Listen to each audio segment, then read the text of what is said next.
مرحبا، معكم محمد يسر من قناة الشرق العربي. مثلث الإرهاب، تركيا، الإخوان المسلمين، نظام القتل والإجرام، نظام بشار الأسد. اليوم عم يغتالوا الثوار في إدلبستان التي سرقها المتطرفون، القتل المجرمون. اليوم عم صفوا الناشطين، عم صفوا الثوار الحقيقيين. للأسف الشديد اليوم إدلب كلها تغلي. المناطق هذه اللي بسموها المدمرة، يلي هن بسموها محررة، تغلي كلها. شايفينهم، شايفين إجرامهم، شايفين فسادهم، شايفين قتلهم، وشايفين دكتاتوريتهم. هاي الثورة قامت من أجل هدول، من أجل هاي دولة إدلبستان دي يسلموها للنظام على أساس. لن يستطيعوا، وستقطع أيديهم وأرجلهم. والله الشعب لن يسكت لهم، لن يسكت لهم مهما فعلوا ومهما مارسوا من الإجرام. هي النظام شو قد مارس إجرام والشعب صار عليه بالنهاية. بقى مين هدول المتطرفين؟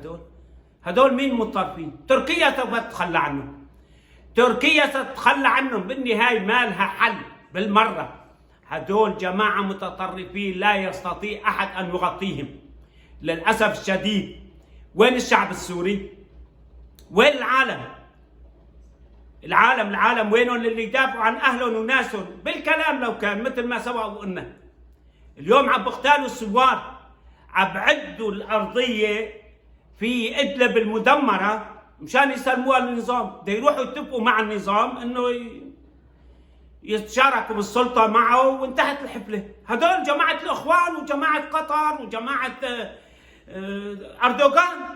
وانتم سمعتوا لأردوغان، نحن ما عم نتجنى عليهم، سمعتوا كلامهم، لأني صارت هي عبء عليه. عوض ما يقول هي عبء عليه، قال ما لا حل بسوريا إلا المصالحة. مصالحة مع نظام مجرم مثل هذا النظام بعد كل هالإجرام اللي صار؟ أي مصالحة؟ بس هو بيعرف إنه هذه إدلبستان صارت عبء عليه بالإرهاب والتطرف. مجرمين قتله يقتلون الثوار الحقيقيين، وإدلب عم تغلي الناس في الشارع، عم تغلي ضد هدول المتطرفين، وهن بيعرفوا هالكلام وإلا ما كانوا قاموا بالاغتيالات.